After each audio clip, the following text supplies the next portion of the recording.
talk about security in Zamfara State, the state really is in mourning, particularly Banda, where residents who had been kidnapped for months now were killed in spite of a ransom which was raised by the community to be paid to the bandits. The government just recently talked about banditry, terrorism reducing over the past 2 years. But yet again, we have these stories that leave a very sad feeling in the heart. So this morning, we're speaking to the security situation in Zamfara State and maybe even expand it to other parts of northern Nigeria. We're joined by a man who's raised the alarm. Mr. Sonny Abdullahi Shinkafi is a former chairman, Bandits Prosecution Committee of Zamfara State, and also a security analyst, joins us virtually from the state. You're welcome to the program, Mr. Shinkafi. Good morning. Thank you for having me in the morning brief. Thank you, Mr. Shinkafi. Maybe we'll start by getting a mood of the communities, particularly the state at large, after that very sad incident. I know the UK government spoke about it. There's been a lot of outcry over this killing. So please speak to us first about the mood after this sad event in Zamfara State.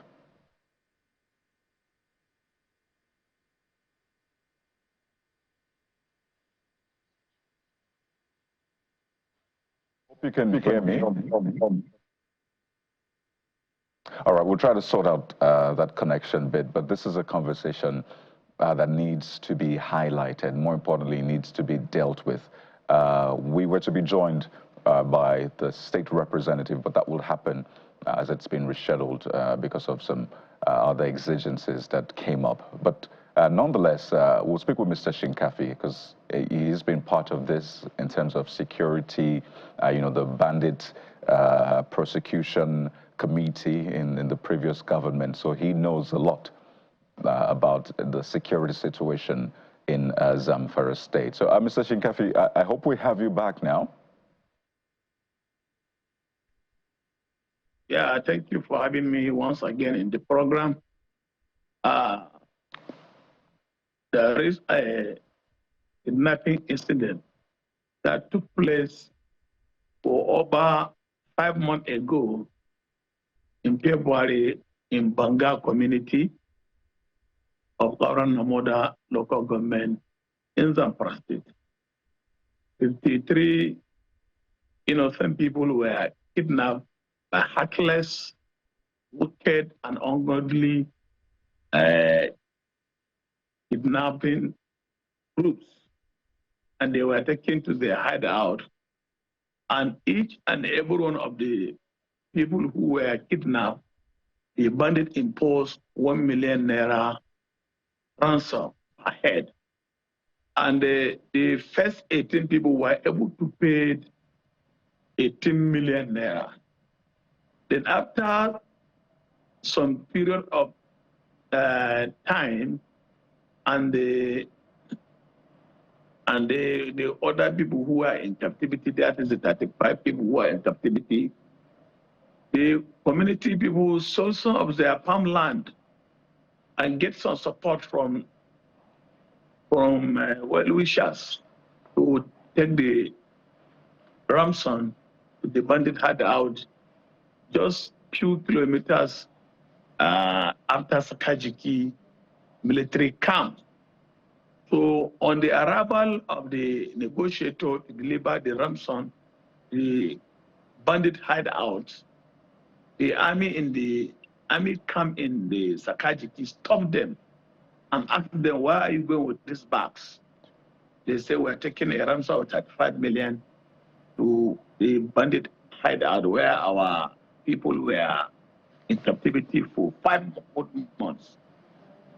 So the army say, we're helpless, and our hands are tied.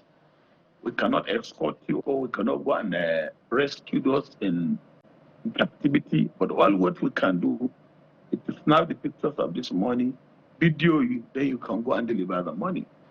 They say, can't you help us to go and rescue our relations?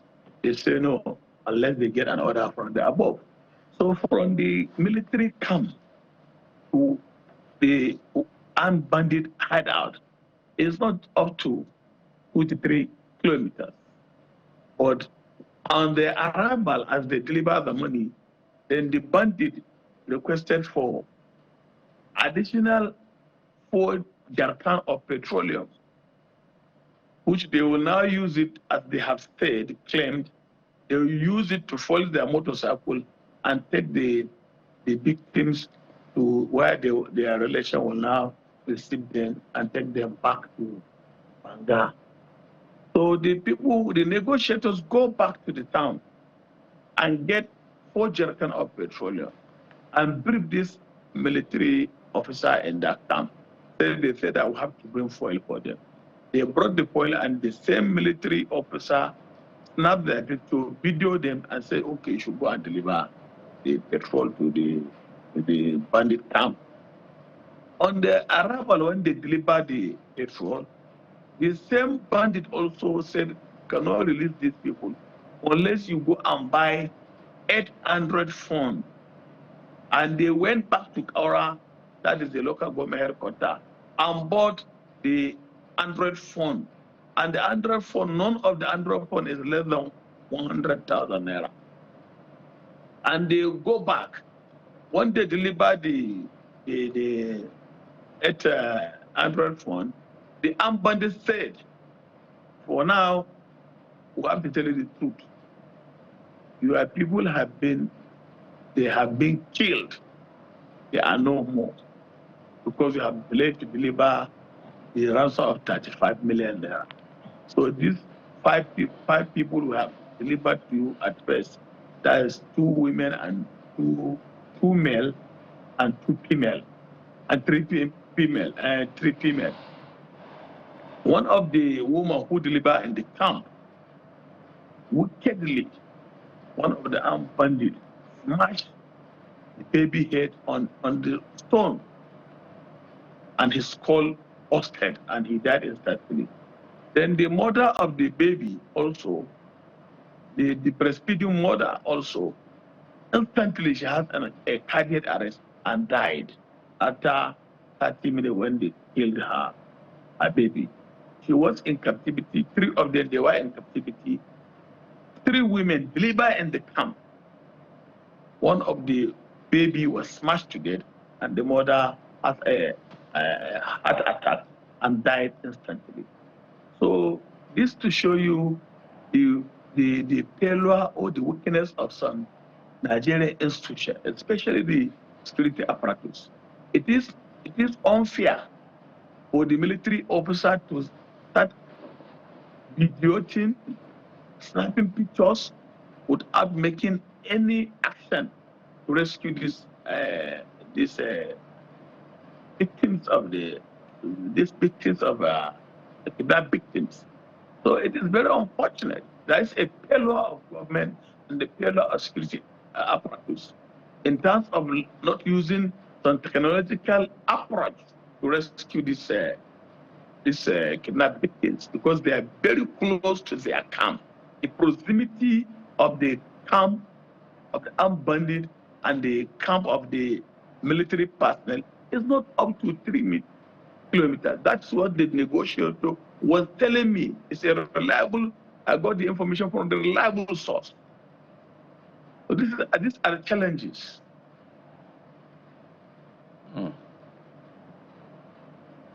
It's quite. And also the governor of the state has been trying his best in collaboration with the office of the Department of State Security Service. He employed the services of access, this civilian JTF who fought Boko Haram in the northeast. About 700 of them were deployed to Shinkapi, Mada, Danjibga Keta, Bilibis Axis, and some part of Maru local government. Like in Mada had been a dark spot of armed bandits.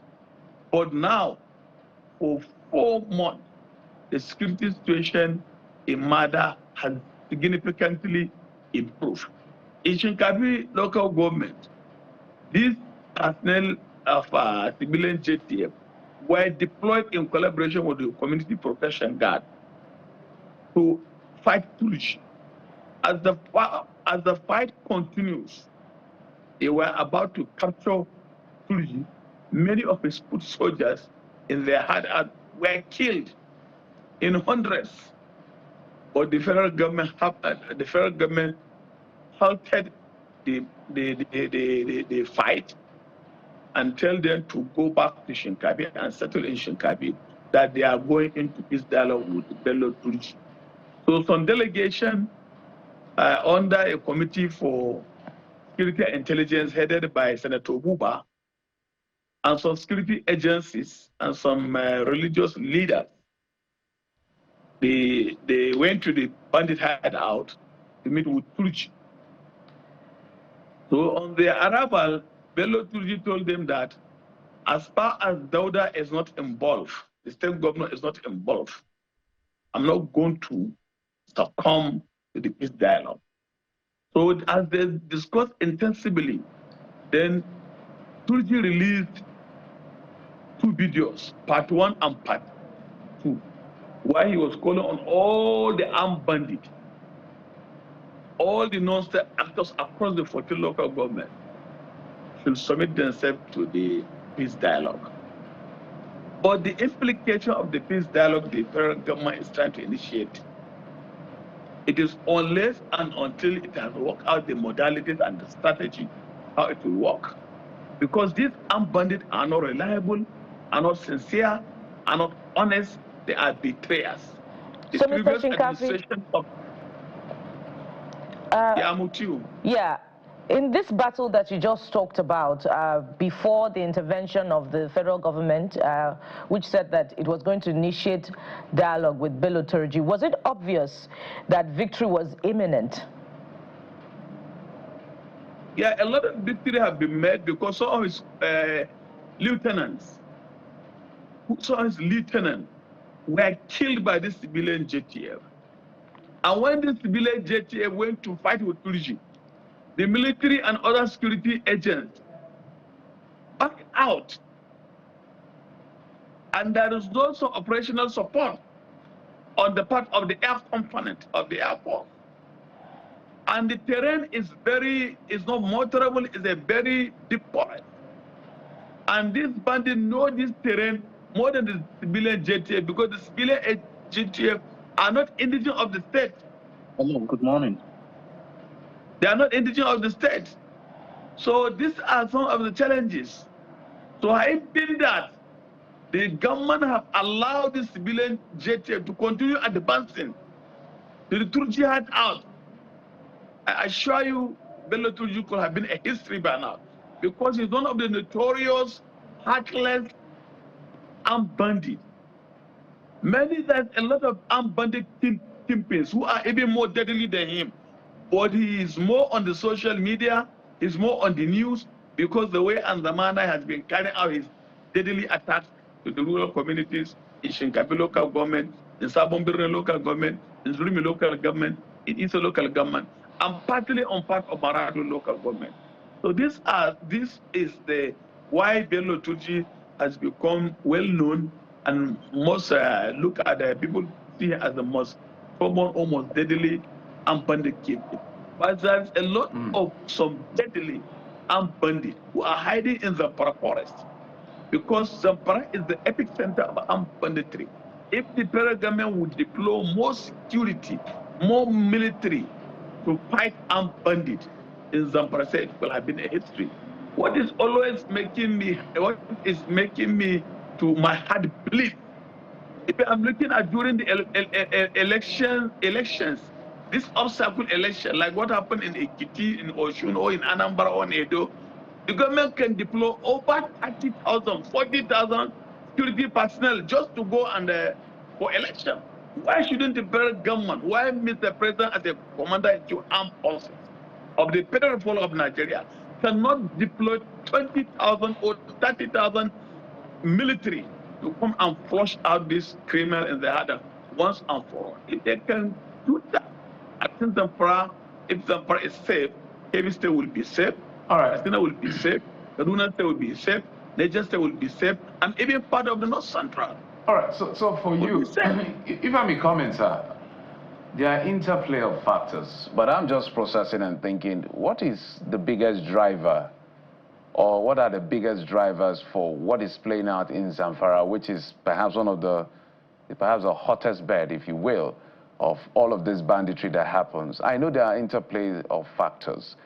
So you've suggested more military boots or more boots on the ground, but will that really solve the problem? Do you think we've diagnosed the problem of Zamfara insecurity properly to be able to address it adequately and in a long-lasting way?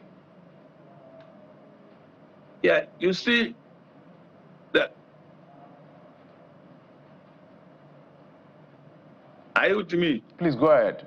We're listening to you. You see, there is some of the root factors that mitigated the escalation or widespread of armed banditry for more than a decade now. This armed banditry was inherited by the present administration of Dauda Lawal.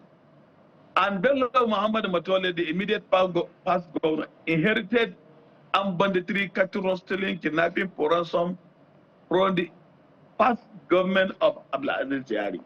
So this armed banditry is not a new thing in Zamfara State. It has been in existence for over a decade now. So some of the root factors are unemployment, poverty, corruption, weak judicial apparatus, weak security apparatus, and also lack of technological use of technological advancement in the fight. And the security personnel are understaffed, underfunded, undermotivated, and under-equipped. So the only way this thing can be done is the government to find, and also climatic change. The only way this thing can happen, government should apply two methodology. That is kinetic and non-kinetic approach. But the non-kinetic approach should be like what happened in 2016 in the Northeast, where government have come out of an Operation Safe Corridor strategy. That is de-radicalization, rehabilitation, and also integration. So if the federal government can initiate this Operation Safe Corridor strategy on the issue of de-radicalization, then the government will disarm these armed bandits, took them into a center where they will be trained on vocational training and counseling on the use of excellent drugs. Then the rehabilitation, then they can also be trained on vocational training, on other entrepreneurship skills. Then on the issue of integration, that is where it has some little difficulty, because it will be very difficult for somebody. Let me give you an example. Somebody who has a Bello Turji who has killed many souls. If you now say you want to integrate him into the society and you take him back to Shinkapi or to their village, many people, when they see him on the street, they will kill him. They will even cut him to pieces. So that is the only way I'm questioning the issue of that integration.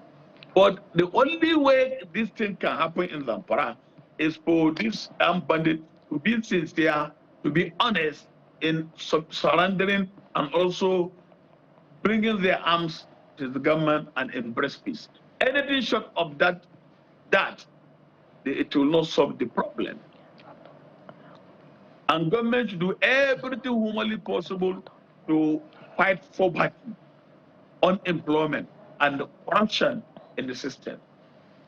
Because it is very unfortunate. You see a military man selling arms and ammunition and military kits to this bandit.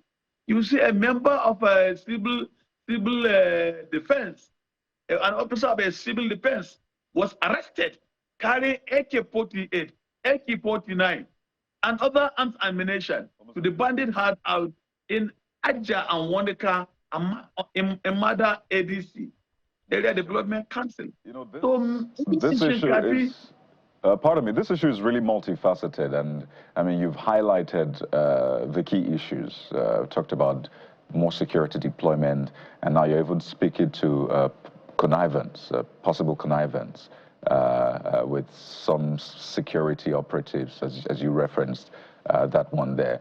But you were talking about the state government in this, and you referred to something Bill Oturji is said to have said, that it won't be involved in any peace process if Governor Dauda Lawal is not a part of it.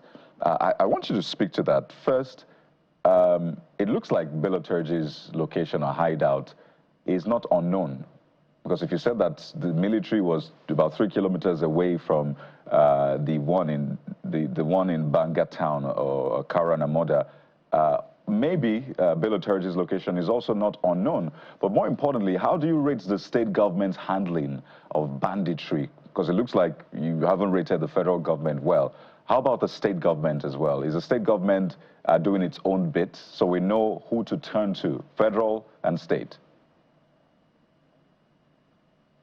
Yeah, can I come in? Yes, please. Yeah, you see, the Nigerian Constitution has specifically stipulated the role of Commander-in-Chief Armed Forces of the Federal Republic of Nigeria, who is the Mr. President of Nigeria. The Mr. President has a constitutional responsibility as a Commander-in-Chief Armed Forces to direct the deployment of this military forces or the security agents to fight this crime and criminality in all 36 states of the Federation, including FCT. On Section 14, subsection 2B of Nigerian Constitution, have made it clear that the primary responsibility of government is to provide security and welfare of its people. So the first primary responsibility of every government at all levels is to provide security and welfare of its people. If the state government has the right to deploy security agents to fight this insurgency or terrorism in Zamfara, other part of Nigeria where they have these security challenges, like in Benue, Plateau, in all parts of the northeast, it could have been a history, but their hands are tied. They are only chief security officer on theory, not practical. They are only chief logistics officers of their state and chief executive officers of their state, but their hands are tied. They cannot deploy even a constable.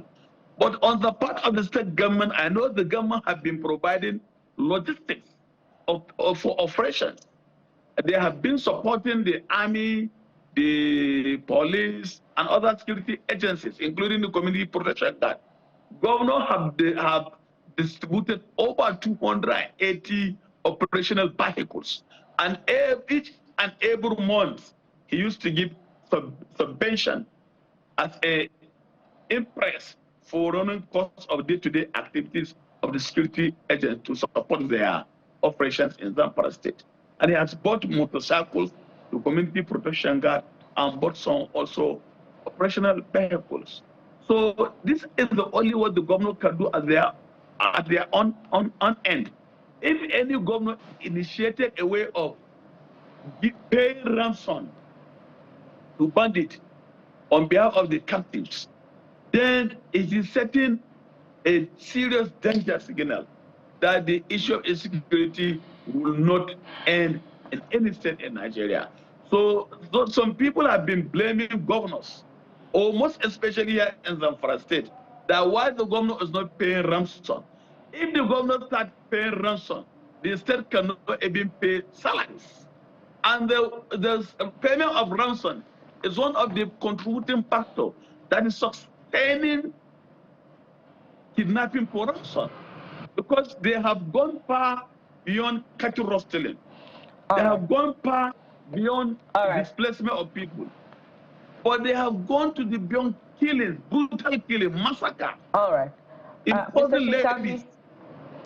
Pardon me, let me quickly get this one through. I'd like to explore this particular social challenge from another perspective.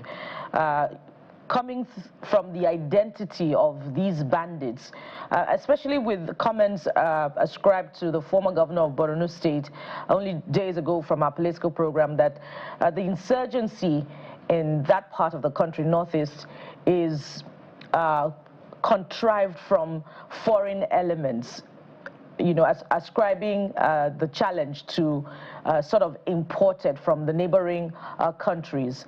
But some of the bandit leaders that have been killed in recent times are predominantly Nigerians. So how do you, you know, diagnose this particular problem? Because I'm looking at the list of the names of bandit leaders that have been killed in recent times by the military, and they have Nigerian extraction. There's Kachala, there's Dogo Gudali, there's Dogo Rabe, there's Sububu, there's Rufai Maikaji, just to mention a few. There's Halilu Sububu.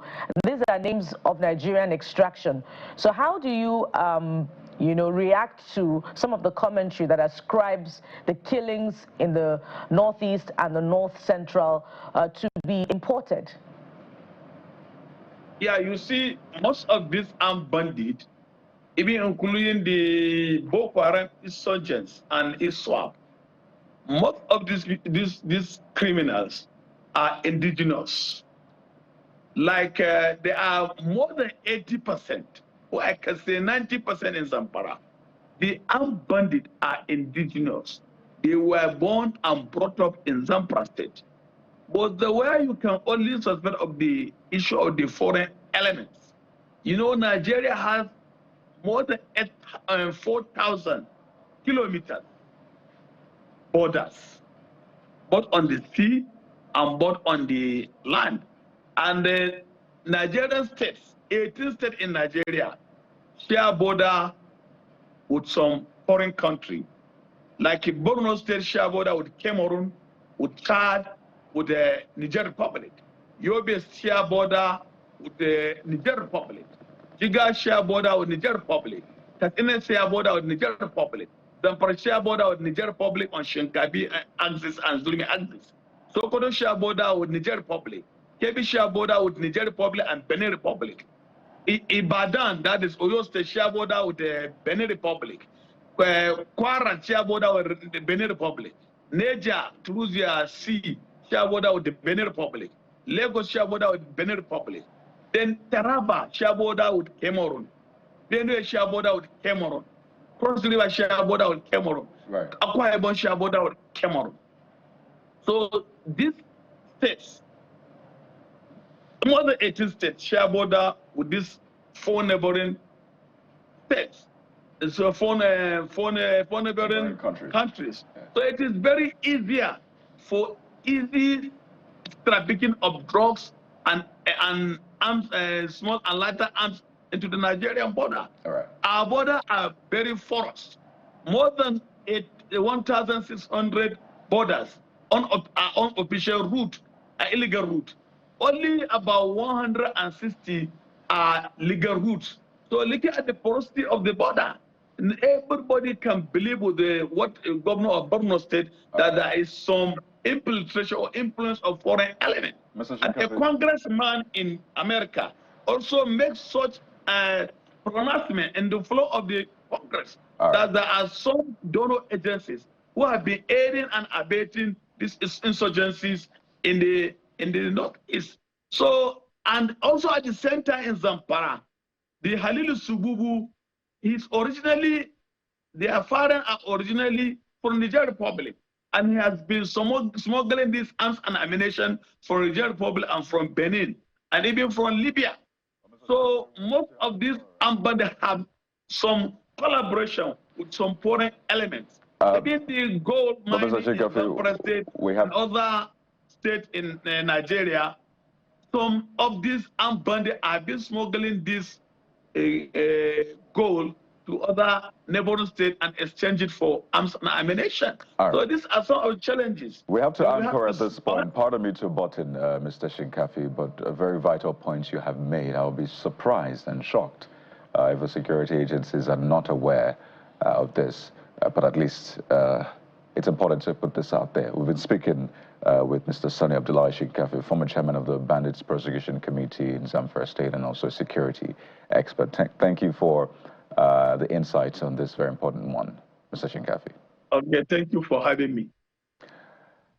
Well, it's still a very present challenge, insecurity, particularly in those parts of our country.